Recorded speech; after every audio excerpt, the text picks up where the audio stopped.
Yo, thank you for clicking on the video. I'm Who's Mans. I just like football. I'm here to teach you the X's and O's of the game. I'm not here to teach you the glitches and the exploits and things like that. Not that there's anything wrong with that. If you guys are new, go ahead, hit the subscribe button and the bell so you never miss an upload. And let's get into it. All right, man. So along with some of the good stuff, I got to show you all the butt whoopings I get. And you know, before I try to make the excuse of, oh, Texas Tech is just so much, you know, better than my team, but scheme over team. And we're going to start off here. He is I'm, you know, bringing the funk, as Coach Mackey likes to say. He's coming out cover zero, and he's going to make me make a decision. So we're looking at this nickel. He's pressed way inside, or maybe not the nickel, sorry, the linebacker's pressed way inside. We don't have anyone over the slot receiver, so I'm going to be coming out in a mesh, and I need to look at that right side and slide everything to the left, as you see there. And I'm just going to make this linebacker make a decision.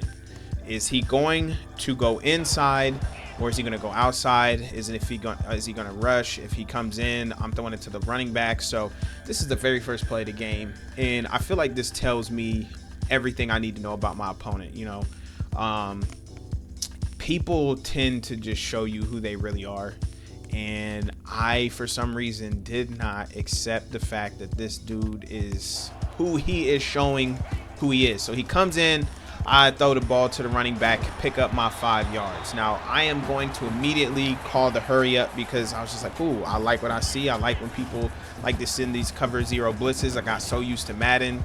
And you see right there, he doesn't send a blitz. However, he does run inside with the drag. So I take the running back. Now, I don't know why I just decide to not use my brain cells at all for the rest of this game, but I do. And I see he comes out in a single high, brings the safety super far down, and right here, I should know what I need to do. I make a predetermined read. That linebacker stays flat foot, goes outside. I need to go inside, and I just, once again, I don't know what I'm doing. Now, we're going to look at this. I just want to show you guys something. I want you guys to look at the right side of the field, because I have a 2-over-2 with a route switch. Those guys are so close together, and I feel like I would have a advantage on the inside, since he keeps bringing his deep middle safety inside like that. He keeps bringing them very close to the line of scrimmage, and you know, even if it was a cover zero blitz, I feel like I would have a advantage on this one right here. There could be a possible rub. I know that safety would have to man up with somebody, but even if it wasn't, the safety is super far close to the line of scrimmage, and I don't see him playing a match coverage or anything like that, especially when you're coming out in these cover zero looks. Everybody's super close to the line of scrimmage. Like I said, he is showing me exactly who he is, but I should have looked to the right side of the field. Regardless, I did have an open receiver on the left side of this field. You know, the progression on the left side is RB to triangle to square. I looked at linebackers flat-footed. Instead of throwing it to the running back right here, I should have been throwing it to triangle. I could have gotten it over the middle, possibly gotten a few extra yards, fall down, don't want to fumble the ball. Instead, I forced it to the running back, because I just assumed, like a big idiot, that he's going to be sending a cover zero blitz. This is why I stress, pay attention. It will save you so many headaches in this game. You know, I see a lot of people saying this game is bipolar and all this other stuff. And yes, the game is very frustrating, and the pursuit angles in this is wild. You got to click on for everything, and sometimes, you know, you're just like, why put this guy in the best position possible? You know, whatever. I get it. It is also college, so not everybody's going to have the greatest pursuit angles, which they did say, but, you know, I am putting my players in the worst position possible to make a play, and then getting frustrated. You know, I'm not frustrated at my opponent because he wants to play this way. Do what you got to do. You know what I mean? Everybody has different philosophies and everything. And at the end of the day, this is a video game. But at this, you know, this is one of those things where you just like, hey, take a breath, chill out for a second, and come back and make the proper reads. Don't predetermine anything. You have your pre and post snap reads. It is super important to do that. And once again, like I said, you look at this right side of this field, look at circle. I know right now you're thinking, okay, well, there is a player right next to him, but the safety is only 5 yards out on the inside there. He has 2 routes that he has to look at.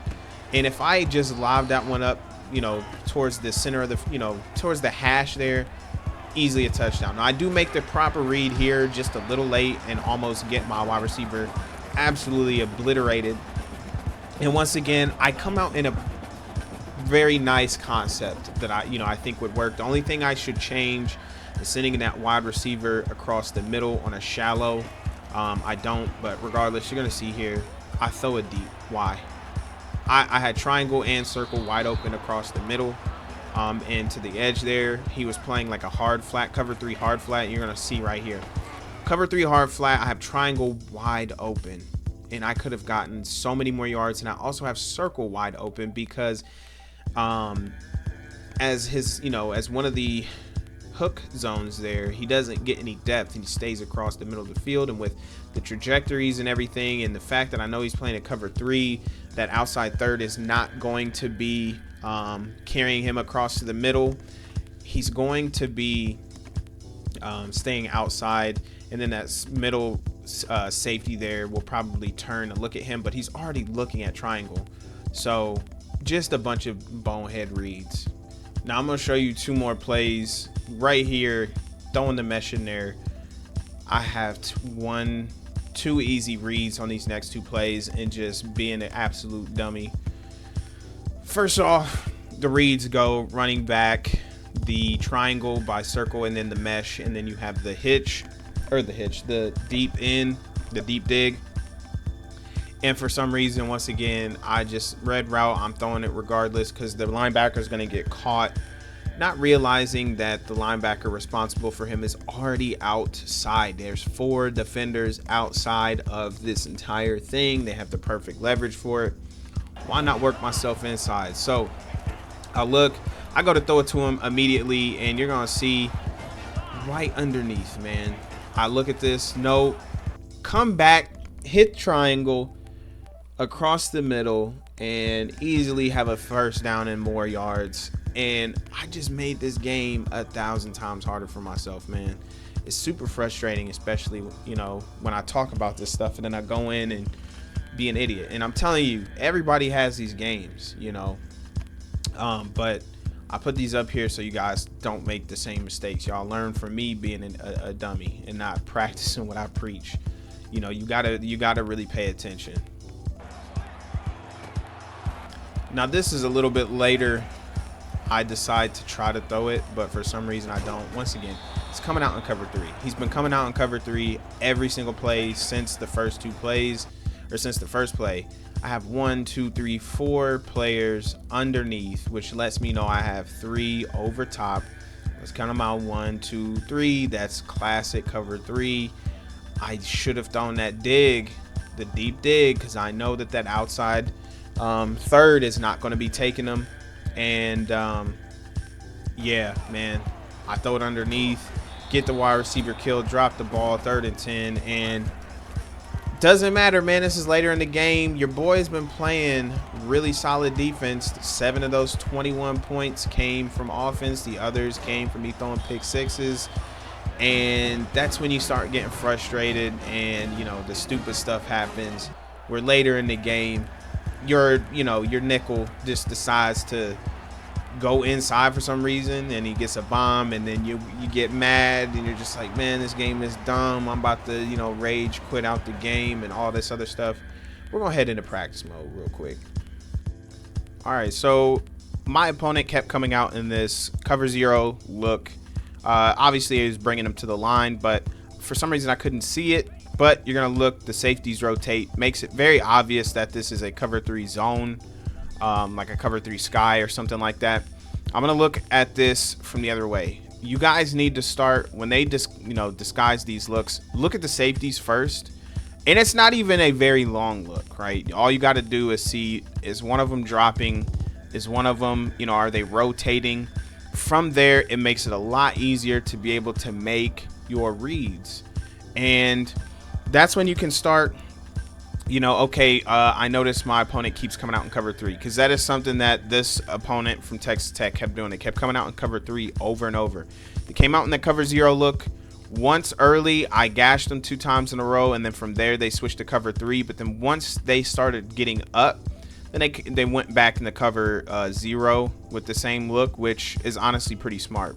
Now from here, we're going to show you what it looks like. Okay, you know what? Let me get a cover 2 look, a zone look, and a man beating look. And right there I see, okay, they come out, the safeties rotate. Let me just dump it off underneath, because that flat defender defended deep.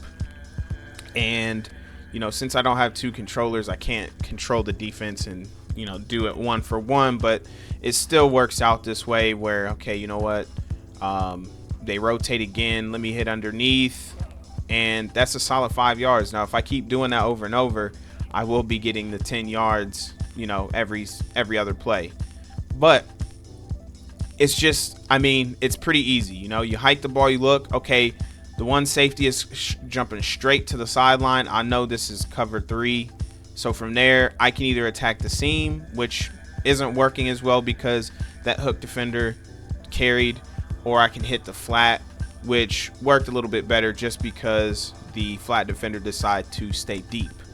So once again, guys, seriously, pay attention, look at your defenders, and if you are losing in a game, just don't quit outright. Take some time to try to figure it out.